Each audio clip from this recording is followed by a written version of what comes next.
자기 백성의 필요를 채우시는 하나님이란 제목으로 여러분과 좀 말씀을 나누겠습니다. 열왕기하를 여러분들이 계속 묵상하고 계실 텐데 열왕기하에 보게 되면 이 북이스라엘의 여호람의 통치가 계속 기록되고 있습니다. 근데 좀 많이 길어요. 여호람이 다스리고 있는 때 일어난 이야기가 3장에서 9장까지 제법 많은 기간 동안 다루어지는데 그 중간에 4장에서 8장까지 어떤 내용이 나오냐면 여호람이 다스리고 있지만 하나님이 엘리사를 통해 선지자 엘리사를 통해 북이스라엘의 백성들을 이 모양 저 모양으로 보살피고 계시는 사건 9개가 4장에서 8장까지 나오게 되는데요. 오늘 본문은 그 중에 두 가지 사건을 우리가 이제 먼저 보게 되는데 하나님이 개인 가정의 필요를 채우시는 하나님을 우리가 만나게 되는데 이 두 사건에는 전부 다 여인들이 등장을 합니다. 첫 번째 사건은 한 선지자의 제자의 아내가 엘리사를 찾아와서 다급하게 도움을 청하는 거예요. 아마 제가 볼 때는 여기 기름 한 병밖에 안 남을 때까지 버티고 버티다 이제 찾아온 것 아닐까 하는 그런 생각을 해보게 되는데 그녀는 자신의 남편이 죽었는데 이미 엘리사도 알고 있다고 얘기하죠. 선지자께서 아시는 대로 그 죽은 남편은 하나님을 참 경외하는 신실한 사람이었습니다. 아시죠, 선지자님? 그런데 그 남편이 빚을 남기고 죽었는데 그 빚을 준 채권자가 빚을 갚지 못할 것 같으니까 너에게 있는 두 아이를 데려다가 내가 종으로 삼겠다 라고 이야기했는데 그 이야기를 이 여인이 이렇게 소곤소곤 이야기한 게 아니에요. 1절에 보니까 이 여인이 얼마나 다급했으면 엘리사 선지자에게 가서 어떻게 했어요? 부르짖어 이렇게 얘기했어요. 부르짖어 가로되. 여기서 이 단어가 짜크라는 히브리어인데요. 이 단어가 그냥 소리치는 게 아니에요. 이게 어떤 단어냐면 고통과 불의에서 내가 벗어나도록 좀 도와주십시오. 울부짖는 겁니다. 좀 살려주세요. 내가 지금 고통 속에 있습니다. 내가 불의함 가운데 내가 이렇게 몰렸는데 나를 좀 살려주십시오라고 간절히 울부짖는, 도와달라고 울부짖는 울부짖음입니다. 그러니까 이 여인이 얼마나 지금 간절하게 선지자 앞에 섰는지를 여러분이 그려보실 수 있겠죠. 이 엘리사가 그 여인의 집에 남아있는 걸 물어봐요. 이 여인이 기름 한 그릇밖에 없습니다. 아무것도 없다라고 말하는데 그 여인의 집이 얼마나 빈궁한 상태에 이르렀는지를 알 수 있는 그런 장면이죠. 그러자 엘리사가 조금은 엉뚱한 지시를 해요. 이 여인에게. 어제 3장의 사건 우리가 보았을 때 오늘이죠. 오늘 제가 좀 헷갈려. 오늘 아침에 엘리사가 그 전쟁을 앞두고 자기에게 찾아온 이 이스라엘 왕들 연합군에게 이야기한 것을 보았을 때 이 지시는 엘리사 개인의 지시라기보단 하나님께서 그에게 주시는 감동을 따라 여인에게 이야기한 거다라고 볼 수 있겠는데 먼저 뭔 이야기를 해요? 모든 이웃에게 가서 모든 이웃이란 표현이 나옵니다. 그죠? 가리지 말고 빈 그릇을 빌려와라. 조금 빌리지 말아라. 분명히 얘기합니다. 모든 이웃에게 가고 조금 빌리지 말고 가능한 대로 다 많이 빌려오게 합니다. 그리고 집에 문을 닫고 들어가서 그 모든 그릇들에 그 한 병에 있는 기름을 계속 붓는 거예요. 그래서 차는 대로 옮겨 놓으라고 지시를 합니다. 근데 사실 이 말을 딱 들으면 정상적인 사람은 어떻게 반응하겠어요? 선지자님, 제게 기름 한 병밖에 없다니까요. 그렇지 않습니까? 그죠? 그렇게 반응해야 맞는 거 아니에요?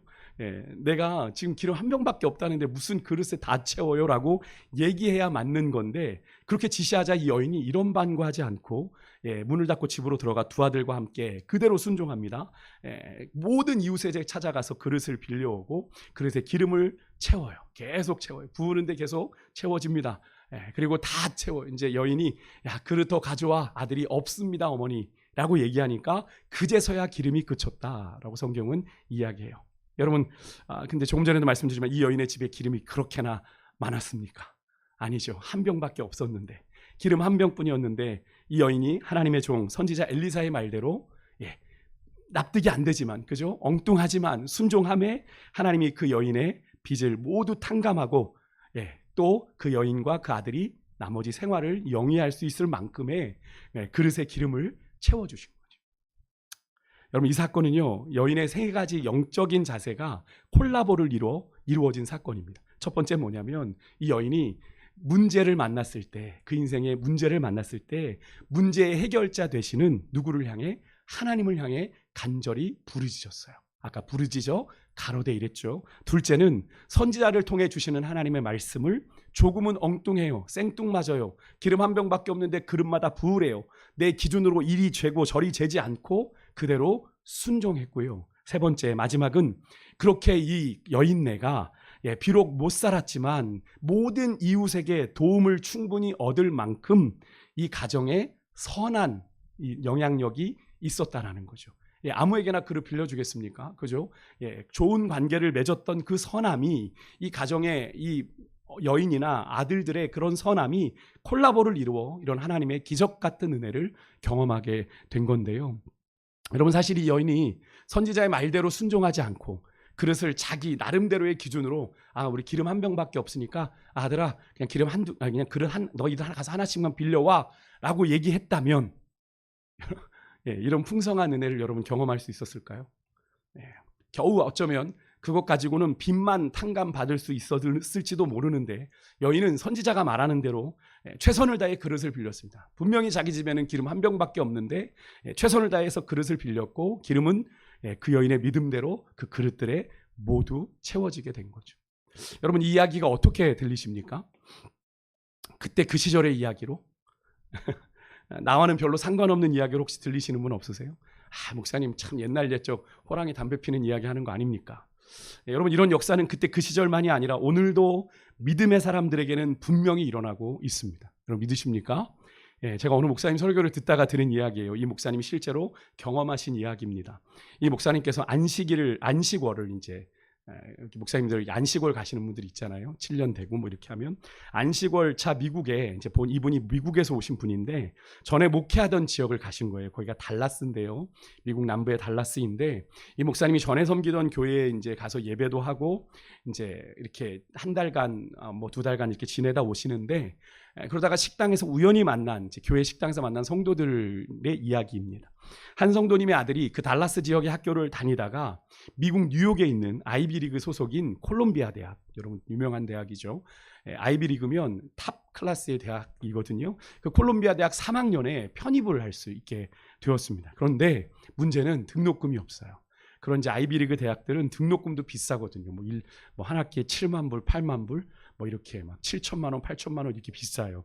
그러니까 지금 돈을 마련해 돈이 어디 있겠어요? 이민자의 가정이 아버지도 없는 홀어머니 밑에 자란 아들인데요.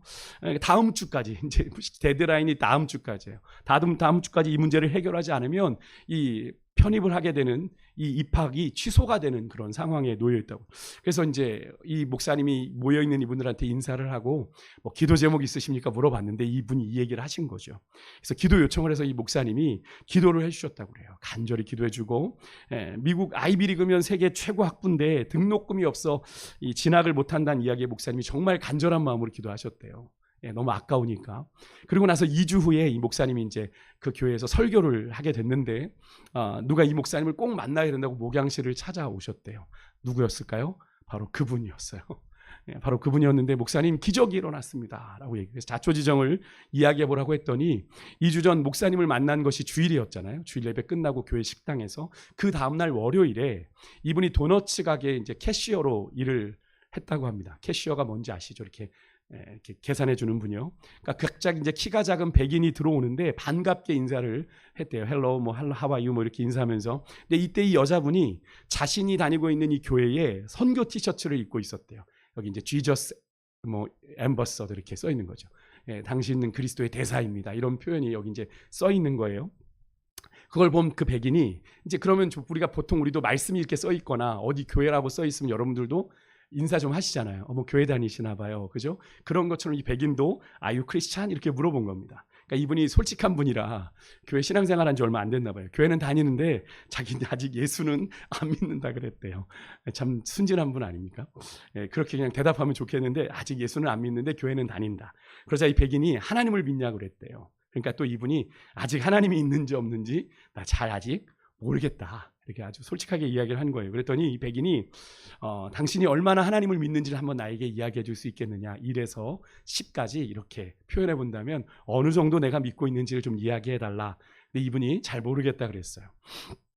그래서 이 백인이 나도 하나님을 믿는 사람인데 당신이 나는 하나님이 꼭 살아계시다는 사실을 믿었으면 좋겠다. 이렇게 얘기를 한 거예요. 그러니까 이분이 이제 이 백인이 크리스찬인 걸 알았잖아요. 그죠? 그러니까 당신도 크리스찬이냐? 그러면 이제 자신이 기도 제목이 있는데 기도 부탁을 좀 해도 되느냐? 참 순진하죠. 예수님도 잘 아직 모르겠고 하나님도 잘 모르겠는데 기도의 능력은 아주 또 믿고 있는 거예요. 예, 그래서 그 지푸라기라도 잡는 심정으로 이제 이분이 이야기한 거죠. 이 백인에게 이야기하니까 이 백인이 이제 그럼 얘기해 봐라. 내가 기도해 주겠다. 이렇게 했는데 이제 기존에 이제 얘기했던 자초지종을 얘기해요. 이제 학자금 대출을 못 받아서 거의 편입이 지금 내일까지 내야 되는데 취소될 것 같다. 이렇게 얘기를 한 겁니다. 근데 이 백인이 이 여자 성도님께 이야기한 거예요. 내가 당신에게 하나님이 살아계시다는 사실을 증명할 기회를 만들 수 있을 것 같다. 이 이야기를 딱 듣고 나서요. 그러니까 이 여인이 솔깃해지는 게 무슨 말이에요? 이렇게 물어보니까 이 백인이 설명하기를 내가 2주 전에 여기에 이사를 왔는데 그리고 처음 내가 이 도넛 가게에 들렸는데 내가 콜롬비아 대학을 졸업했다.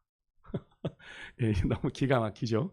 그리고 내가 이 남부 지역, 달라스를 포함한 이 미국 남부 지역에 콜롬비아 알럼나이, 그러니까 미국은 그 대학의 알럼나이들, 그 동문들이 상당히 영향력을 하거든요. 기부도 많이 하기 때문에 그 알럼나이의 회장이라는 거예요. 그래서 자, 내가 학교에 편지를 보내서 일주일 안에 당신의 아들의 전액 장학금, 풀 스칼라십과 편입의 어드미션 다시 허락을 받는 그 조건과 이 다시 오면 당신이 하나님이 살아계시다는 걸 믿어야 한다 라고 얘기하니까 이 여인이 그래 정말 내가 그럼 믿겠다. 그런데 어떻게 됐을까요? 정말 일주일 뒤에 콜롬비아 대학에서 이 아들에게 이메일이 왔습니다. 그리고 전액 장학금과 편입 허가서 다시 보내왔고요. 그 다음에 기숙사비까지 전부 제공하겠다는 연락을 받고 이 여자 성도님이 그 목사님 이름도 얘기하셨는데 뭐 저희가 여러분들에게 이름을까지 굳이 말씀드릴 건 없는 것 같고 이 아들을 화요일날 그 이메일을 받고 수요일날 짐 챙겨서 데려다주고 금요일날 내려와서 오늘 내가 이 주일 예배에 왔습니다. 그래서 막 그 아직도 그 들뜨고 흥분한 마음을 낮추지 못하고 이렇게 와서 목사님한테 이제 이야기를 한 거죠. 기적이 일어났다고. 학자금 융자만 나와도 감사할 것 같은데 하나님이 등록금에 뭐까지? 기숙사비까지 책임져 주신 하나님의 은혜에 이분이 너무나 감동을 하고 목사님이 이렇게 얘기했대요. 그분한테 우리가 구하거나 생각하는 것에 더 넘치도록 능히 하실 주님을 이제는 믿으십니까?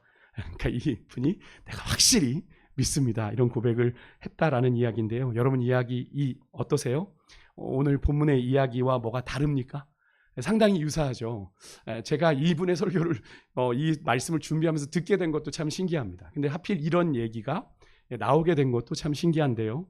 여러분 그 하나님은 지금도 살아계셔서 우리 안에 동일하게 역사하고 계시는 줄 믿습니다. 제가 늘 말씀드리잖아요. 하나님을 지금도 역사하세요. 근데 우리가 경험하지 못하는 이유 뭐예요? 믿음이 없어서. 근데 믿음이 있는 사람들은 지금도 여전히 성경 속에 일어난 그 하나님의 역사들을 그들의 삶에서 지금도 경험하고 있더라는 거죠. 이게 바로 지난주 그분 설교예요. 주일 설교. 근데 몇 개월 전 이야기거든요. 그래서 여러분 시편 81편 10절에도 보면 주님께서 뭐라고 말씀하셨어요? 내 입을 넓게 열라 내가 채우리라. 하나님이 말씀하신 거죠. 내 입을 넓게. 오늘 이 밤 여러분의 계산이나 생각만큼이 아닌 빌립보서 4장 19절에 하나님의 풍성한 대로 우리가 생각하고 구하는 것에 더 넘치도록 우리의 모든 쓸 것을 채우시는 우리 주님께 우리의 믿음의 입을 넓게 여는 오늘 이 밤이 되실 수 있길 주의 이름으로 축원드립니다. 하나님은 신실한 자의 집을 절대로 외면하지 않으십니다. 하나님은 신실한 자의 가정을 절대로 외면하지 않으세요. 다음 이제 8절 이하의 이야기입니다. 오늘 수넴에 사는 여인의 이야기죠. 앞에 나온 여인과는 조금 조건이 달라요. 여인인 건 맞는데 이 이야기에선 엘리사의 필요 또 부유한 수넴 여인의 혈통적인 필요를 채우시는 하나님을 우리가 만나게 되는데 여기서 수넴이라고 하면 우리가 조금은 그 수로보니게 여인과 좀 헷갈려서 이방 지역으로 생각할 수 있는데 이 수넴은 이스라엘 땅입니다. 이사갈 지파 소속의 땅인데요. 8절 보니까 여기에 사는 한 귀한 여인이 엘리사가 그 마을에 오자 그의 집으로 식사 초대를 아주 간권했다라고 되어 있습니다. 그래서 그렇게 식사를 한번 하고 나서 엘리사가 이제 수넴에 갈 때마다 그렇게 식사를 제공받았다라고 성경은 얘기하는데 여기에 이 귀한 여인이라는 이 귀한 여인이라는 표현은 큰 여인, 위대한 여인이라는 표현인데요. 이 여인이 그냥 여인이 아니라 제법 부를 가지고 있고 그 성 안에서 제법 높은 지위를 가진 여성이다라는 걸 의미합니다. 이 여인은 뒤에 9절에도 나오지만 엘리사를 하나님의 거룩한 사람으로 알아보는 영적인 안목이 있는 여인이었고요. 이런 선지자를 보내신 하나님에 대한 경외심도 가지고 있는 그런 여인이었습니다. 그래서 그렇게 하나님의 종인 엘리사를 이 여인이 그런 마음에 섬기게 된 건데요. 그녀는 그렇게 음식을 엘리사에게 대접하는 것에서 그치지 않고 자신의 남편에게 이런 제안을 해요. 자신의 집에 이 엘리사 선지자께서 자꾸 오시는데 이 수넴에 오실 때마다 묵을 수 있는, 머물 수 있는 방을 좀 우리가 만들면 어떻겠냐라고 제안을 하는 거예요. 엘리사가 언제든지 와서 불편하지 않게 쉬도록 배려하려고 하는 거죠. 이 수넴 여인에게는요, 어떤 그늘이나 어떤 문제도 없는 것처럼 보이고 오히려 삶의 여유와 이 풍족함마저 느껴지는 그런 모습이에요. 그죠? 그녀의 세심한 호의와 배려에 감동한 엘리사 선지자가 계속 묻습니다. 이 여인의 이런 호의를 그냥 받을 수 없잖아요. 내가 너를 위해서 무엇을 할까? 13절에 보니까 내가 너를 위하여 무엇을 하랴? 왕이나 뭐 누구에게 할 이야기가 있느냐?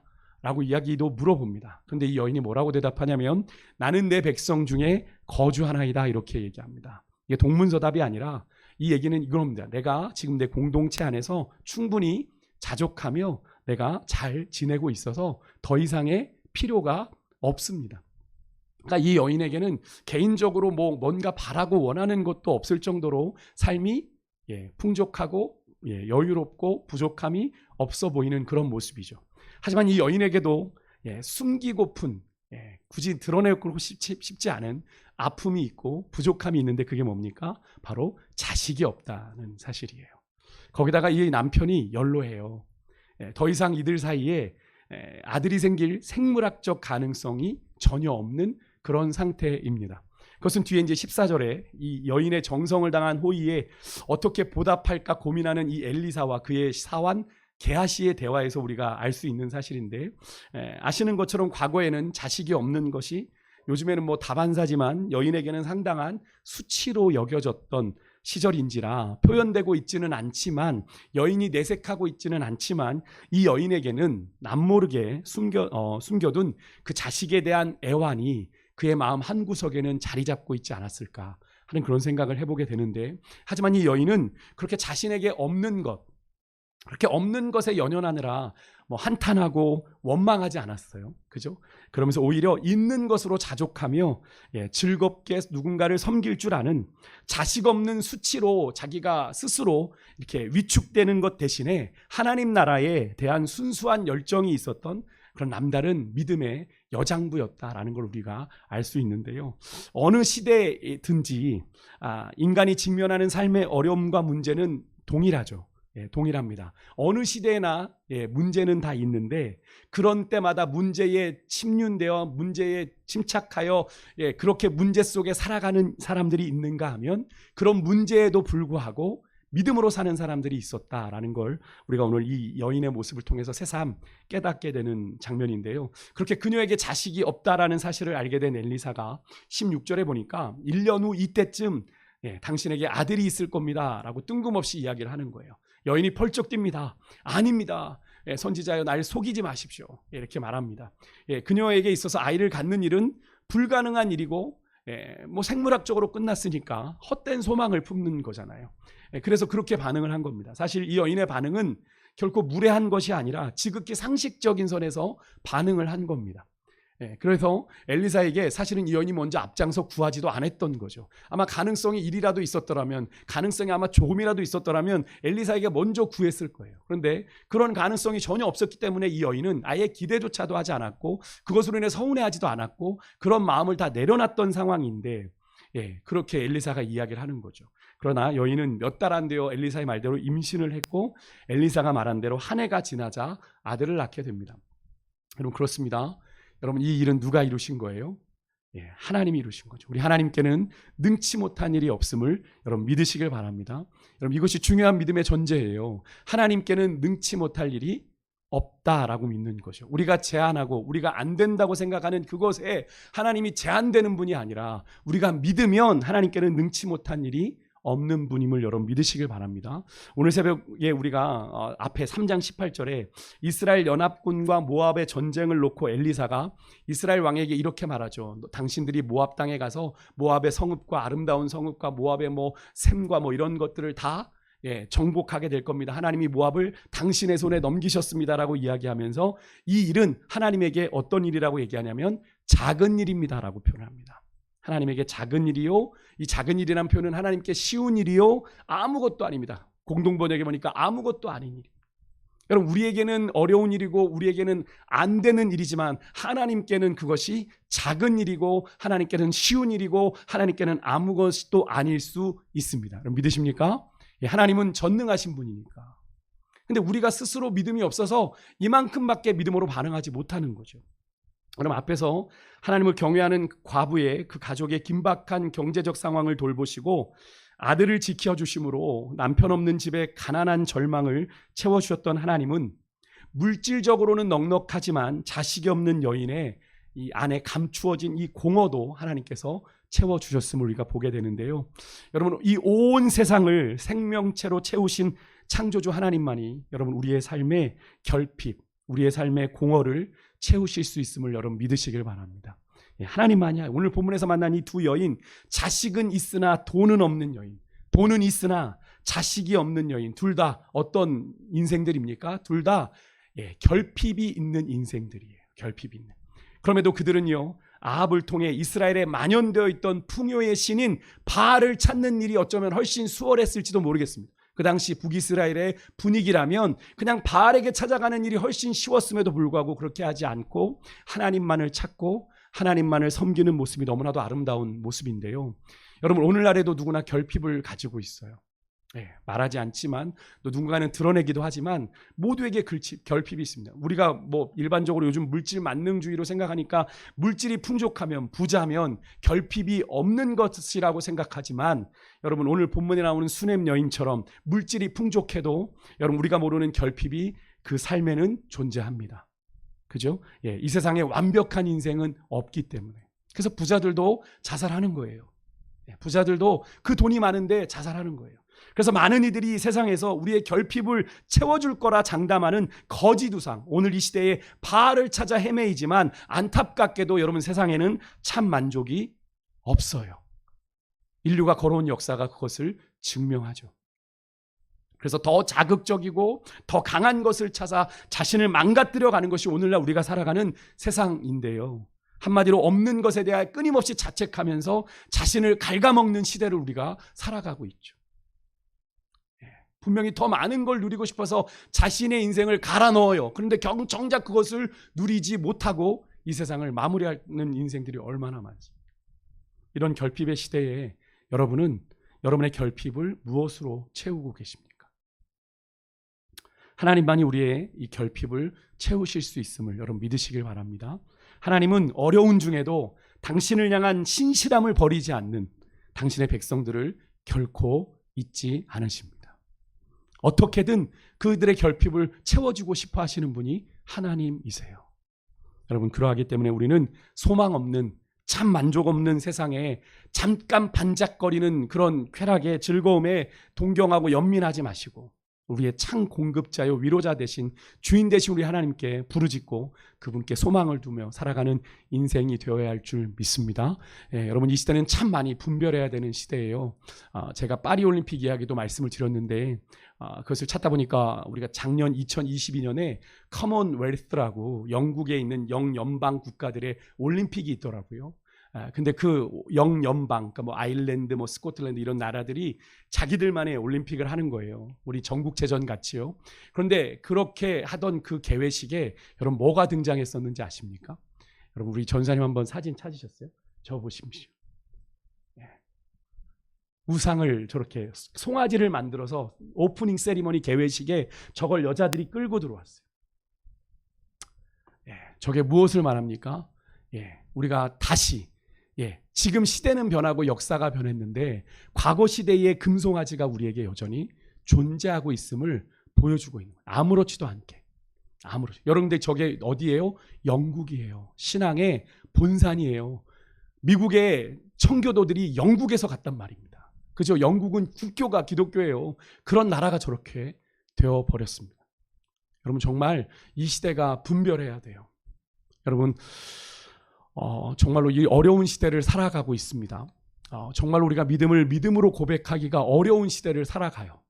믿음으로 고백하면 세상에 조롱을 받고 비난을 받는 그런 시대를 우리가 살아가고 있어요.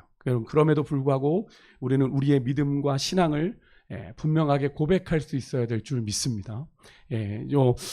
저는 요번에 약간 놀란 건 이번에 인권위원장 여러분 청문회 혹시 유튜브로 보셨습니까? 그분이 이제 크리스찬이에요. 근데 그분이 이제 차별금지법을 자기는 반대합니다. 그러면서 이제 나는 창조론을 믿습니다. 근데 그분이 이제 크리스찬인 걸 고백하면서 자기는 하나님이 천지를 창조하신 걸 믿습니다. 근데 그분을 집중적으로 공략했던 국회의원들이 누구냐면 과거 전도사였던 국회의원이 또 목사님 아들이 국회의원이 더 앞장서서 그분의 그 창조 신앙을 비난하고 비판했다라는 겁니다. 여러분 저는 그럴 수 있어요. 국회의원이니까 뭐 당리당략에 따라 그렇게 움직일 수 있다고 합니다만 그럼에도 불구하고 다 떠나서 최소한 그의 믿음의 고백은 그래도 나는 목사의 아들이고 같은 신앙인인데 인정해 줘야 되는 것 아니었을까? 왜 그걸 굳이 그렇게 공개적으로 비난해야만 했을까 하는 그런 생각이 저는 들었습니다. 요즘 이 시대가 그렇습니다. 신념을 물론 신념이 근데 여러분 진화론도 사실 과학적으로 다 검증된 사실은 아니거든요. 우리가 그냥 지식으로 배우기 때문에 지식처럼 우리가 받아들이고 있는 거지. 과학의 한 이론일 뿐이지. 물론 창조가 과학으로 증명되지 않았기 때문에 그것은 신념이다라고 그것을 비난하는 건 뭐 그럴 수 있다고 보겠습니다만 여러분 그것이 반대되는 진화론도 그렇게 증명되는 것이 아닌데 그것을 가지고 그 종교적인 신념에 대해서 앞장서 비난을 퍼붓던 사람들이 오히려 같은 믿음의 사람들이었다라는 것이 너무나 마음이 아프더라고요. 여러분 오늘 이런 시대가 그런 시대입니다. 내 믿음을 고백하면 세상을 향해 손가락질 당하고 비난받고 조롱을 당하는 그런 시대. 여러분 하나님이 천지를 창조하신 걸 여러분 믿으시잖아요. 아멘이십니까? 그 시대를 우리가 살아가고 있는데 그건 당신들의 신념일 뿐 사실이 아니야. 근데 정말 그렇습니까? 진화론도 과학적으로 아직 검증되지 않은 게 너무나 많아요. 그런데도 불구하고 그것만 가지고 기독교 신앙을 그냥 신념이라고 몰아가기에는 너무나도 다 불완전하고 불충분한 조건들인데 그것을 앞장서 비난한 분들이 안타깝게도 목사님 아들이고 또 과거 전도사였던 전도사 생활을 하다가 국회의원이 된 사람이었다라는 게 너무나 가슴이 아프더라고요. 최소한 서로 총상을 해서는 안 되는 거잖아요. 서로 총을 쏘아서는 안 되는 거잖아요. 좀 그런 것들이 좀 마음이 아팠는데 오늘 이 시대가 그런 시대입니다. 우리의 믿음을 공개하면 그래서 교묘히 감추지 않으면 살아가기 어려운 그런 시대인데 여러분 그럼에도 여러분의 믿음이 고백되실 수 있으십니까? 여러분의 삶의 현장에서 나는 하나님의 사람입니다 라는 고백, 내가 고생을 하고 피해를 보고 손해를 보더라도 그렇게 내가 하나님의 사람인 것을 고백할 수 있는 그런 여러분과 제가 될 수 있기를 소망하고요. 요즘 이 시대는 그런 시대예요. 정말 순교의 신앙으로 각오하지 않으면 믿음을 지키고 고백하기가 정말 어려운 시대를 살아가고 있음을 여러분 기억하시고 여러분 세상은 끊임없이 우리의 믿음을 조롱하고 저렇게 만들어갑니다. 혼탁하게 만들어가고 저렇게 믿음이라는 저런 영년방에서 저런 개회식에 저런 사진이 벌쳐졌으면 이제 그들의 기독교 신앙은 점점 더 무너져 가는 거겠죠. 결국 여로보암이 했던 짓을 똑같이 영국도 하고 있는 겁니다. 저게 하나님이야. 여러분 그런 시대가 오고 있다는 것 여러분 기억하시고 우리가 믿음의 분별력을 잘 가지고 믿음의 길을 걸어가야 될 줄 믿습니다. 우리 같이 찬양할 때 우리 아까 나는 믿네 우리 마지막 찬양 고백했는데 이 찬양 우리 고백하며 주 앞에 나아가겠습니다.